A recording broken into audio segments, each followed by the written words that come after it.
Bettendorf High School principal Jimmy Casas travels a lot. He took at least 50 days off from his taxpayer-funded job each of the last 3 school years.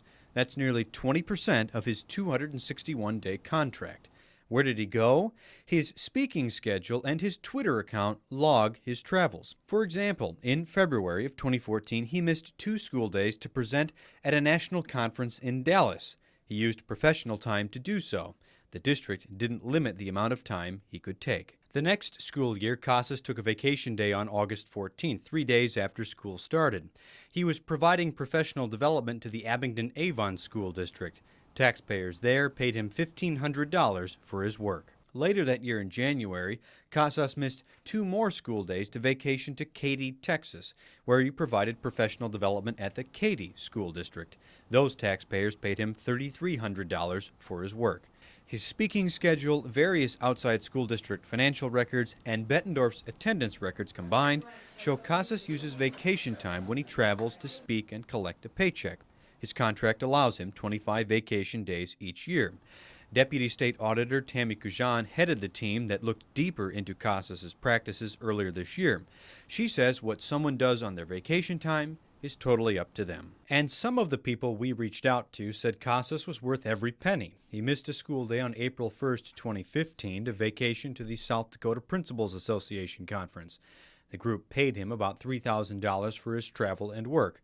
Group President Steve Morford said, "Mr. Casas' presentation was one of the best we have ever had and the least expensive we have had in all my years being involved with the SDA-SSP.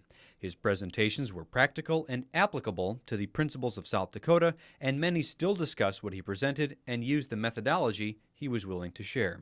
Kujan's audit team noted that Bettendorf administrators appeared to be taking excessive amounts of professional development time in the re-audit released earlier this year.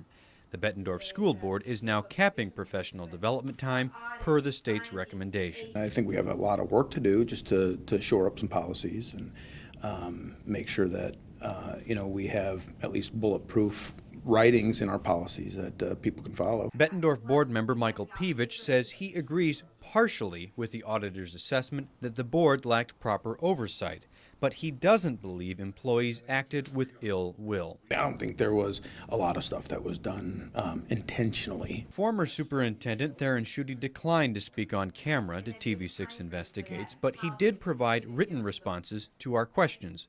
When asked if the amount of time off Casas took should be considered excessive, Schutte wrote Casas had received numerous recognitions and honors. As a result, the board was notified that such recognition would likely result in Principal Casas being asked to present within the state and nationally as a result of these recognitions. When I asked about Casas' use of vacation time to earn paychecks for speaking, Schutte wrote, the district does not necessarily have knowledge of how Mr. Casas nor any other employee utilizes their vacation time unless they choose to share that information. When Mr. Casas speaks at professional development events throughout the state or across the country, it generally sheds a positive light on Bettendorf High School and or the Bettendorf Community School District. Casas declined to be interviewed for this story. That was a change from months ago when he reached out to me after I sent 35 open records requests for his compensation from other school districts and professional organizations. He tweeted me at 12:30 on a Saturday morning. He emailed me again at 1:30 on a Sunday morning and called me at work at 6:30 in the evening on a Monday. When we spoke, he asked when I would talk to him. I told him I was waiting for the records to come back so I could ask questions based on those records. But after the state issued its re-audit, he said he no longer wanted to comment. Casas continues to speak around the country. He's scheduled to speak on August 23rd at Hancock County Schools in West Virginia. That's Bettendorf's first day of school.